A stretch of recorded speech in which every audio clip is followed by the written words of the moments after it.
Nous sommes en avril 2014 lorsque je raconte cette histoire.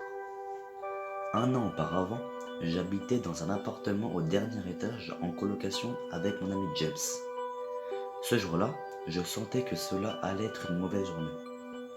Déjà, lorsque le jour se leva, je vis par la fenêtre qu'il pleuvait à torrents et les températures s'annonçaient glaciales. Je pris mon petit déjeuner et partis travailler avec James. Nous travaillons dans le même quartier. Moi je suis dans l'informatique et lui dans la plomberie. Au moment de prendre l'ascenseur pour descendre au parking, celui-ci tomba en panne. On emprunta donc les escaliers. Arrivé à la voiture, je m'aperçus que les pneus étaient crevés.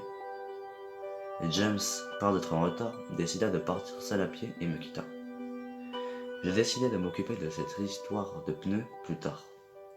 Il fallait moi aussi que j'aille travailler.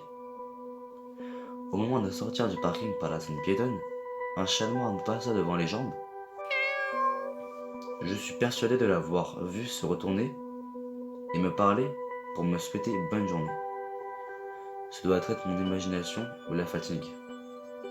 Je dus donc me résoudre à prendre le métro. En prenant les escalators, je glissais, tombais et loupais mon train. Je dus donc aller au travail à pied, ce qui me fit arriver en retard. Bizarrement, le reste de ma journée se passa bien, vu la façon dont elle avait commencé. C'était étonnant. Le soir, chez moi, James m'invita à sortir dans une boîte de nuit. Pendant la soirée, on a bu quelques verres, puis on a dansé. Je fis la connaissance d'une personne du nom de Stephen, avec qui j'ai sympathisé. Le lendemain, j'appelais Stephen pour aller déjeuner avec lui. Nous avons beaucoup rigolé. On s'est retrouvés également le soir pour aller boire un verre et je suis rentré très tard. Arrivé chez moi, James me demanda: Tu étais où, Wes? Je suis fatigué, je te raconterai demain. Je suis alors allé me coucher. Je passais de plus en plus de temps avec mon nouvel ami, Stephen. Une semaine plus tard, James s'énerva et me dit: T'étais passé où encore? Nulle part. Pourquoi tu me parles sur ce ton? T'es jamais là et je suis tout seul à m'occuper de cet appartement. Je suis ton colocataire, pas ta femme de ménage. Je vais te dire, mais reste calme. J'ai proposé à Stephen de venir en colocation avec nous. Quoi? Tu ne m'en as même pas parlé. Puis ça ne fait même pas une semaine que tu le connais. Tu comptais me le dire quand? Je comptais t'en parler ce soir. J'ai entendu des rumeurs inquiétantes à son sujet. Quelle rumeur? Il a fait de la prison pour violence. Qu'est-ce que tu racontes? Il n'est pas comme ça. Tu le connais à peine. Je le connais mieux que tu le penses. S'il vient, je pars. Eh bien, pars si tu veux.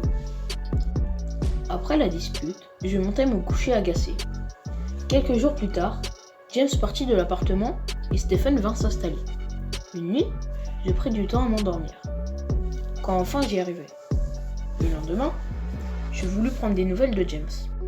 Parce qu'après notre dispute, on ne s'était plus reparlé.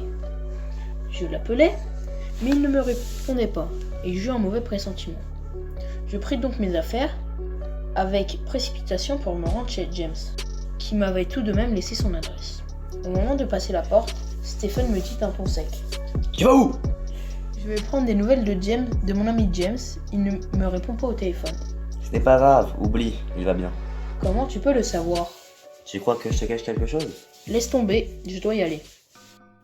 En arrivant devant son appartement, je vis un chat noir quitter le paillasson de James en me faisant un clin d'œil. Vraiment bizarre, ces chats noirs. Je m'aperçus que la porte était entr'ouverte.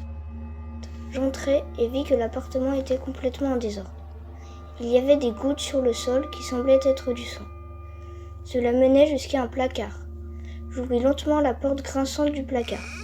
À l'intérieur, je découvris le corps inanimé de James coupé en deux. En me retournant, je vis qu'une petite fille me fixait et elle me dit: Tu veux jouer avec moi? Je n'eus même pas le temps de répondre ni de comprendre ce qu'il se passait, que la fille courut vers moi en criant, un couteau à la main. C'est alors qu'elle disparut dans un flash de lumière blanche qui m'éblouit au moment de se jeter sur moi, son cri perçant encore présent dans mes oreilles. C'est à ce moment-là que je me suis réveillée en sursaut et en sueur. Tout ça n'était qu'un rêve, un cauchemar en fait. Je regardais autour de moi et je crus voir dans le coin de ma chambre une silhouette qui me fixait. L'ombre s'approcha de moi, j'allumai précipitamment la lumière et la silhouette disparut. Il n'y avait personne. Le lendemain, je racontais mon cauchemar à Stéphane. Stephen, tu ne vas pas en revenir de ce que je vais te raconter. Je t'écoute. J'ai fait un rêve étrange où j'allais rendre visite à James et je le trouvais mort chez lui. Par contre, en me réveillant, je suis persuadé qu'il y avait une silhouette dans le coin de ma chambre. Heureusement, ce n'est qu'un rêve. Mon rêve paraissait tellement réel. Ne te prends pas la tête avec ça. Tu as raison, mais je vais quand même aller le voir pour prendre de ses nouvelles. Non, laisse-le. Viens, on va plutôt aller au cinéma. Il y a Shining qui vient de ressortir. Demain. Là, je dois vraiment aller voir James. Non, reste, on s'en fiche de lui. Mais qu'est-ce que t'as ce matin? J'ai déjà payé les billets. Désolé, mais j'ai besoin de lui parler. Ok, mais tu risques de le regretter. Je suis partie en claquant la porte, déconcertée par ce qu'il venait de me dire. En arrivant devant chez James, je vis un chat noir qui me fit un clin d'œil comme dans mon rêve. La porte était entr'ouverte, je rentrai et vis l'appartement en désordre. J'avais l'impression que mon rêve se répétait. Il y avait du sang qui menait à un placard fermé. Je m'approchai doucement du placard avec cette impression de déjà vécu. J'ouvris lentement la porte qui grinçait, mais il n'eut pas le temps de voir ce qu'il s'y trouvait. En me retournant, je vis quelqu'un me foncer dessus, mais là, ce n'était pas une petite fille, mais un homme de grande taille tenant dans sa main un couteau. Je ne distinguais pas son visage, il avait un masque. L'homme s'approcha de moi en marchant à vive allure, je courus et réussis à sortir de l'appartement. Dehors, je le vis au bout de la rue, toujours en train de me fixer. Je me suis retourné très rapidement pour prendre un autre chemin, et je le vis une nouvelle fois au bout d'une nouvelle ruelle. Peu importe où je regardais, je le voyais. On aurait dit qu'il se téléportait. Je courus jusqu'à chez moi, et je vis, du bas de mon immeuble, un homme masqué qui me fixait à travers la fenêtre de ma chambre. J'ai décidé d'appeler la police avant de rentrer. La police arriva, rentra dans l'appartement et le fouilla de fond en comble. Ne trouva personne à part un chat noir. L'un des policiers me demanda: Est-ce que c'est le vôtre? Non, mais il y a autre chose. Qu'y a-t-il? Je crois que l'un de mes amis s'est fait assassiner dans son appartement. Où habite-t-il, cet ami? Il habite de l'autre côté de la ville.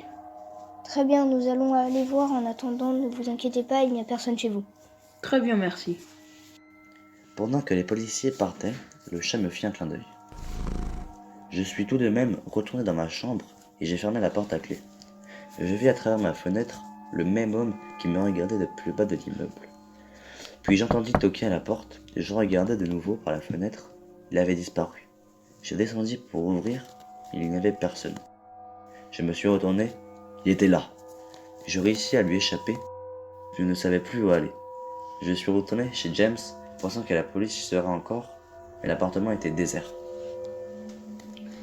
Je rentrai, quand même, la porte étant toujours entr'ouverte, et me cachai dans le placard, espérant enfin l'arrivée de la police. Mon cauchemar ne faisait que de se répéter. Je ne comprenais plus rien. Aucune trace du corps de James. Un instant plus tard, j'entendis du bruit. J'ouvris lentement la porte du placard et me trouvai nez à nez avec l'homme masqué armé d'un couteau.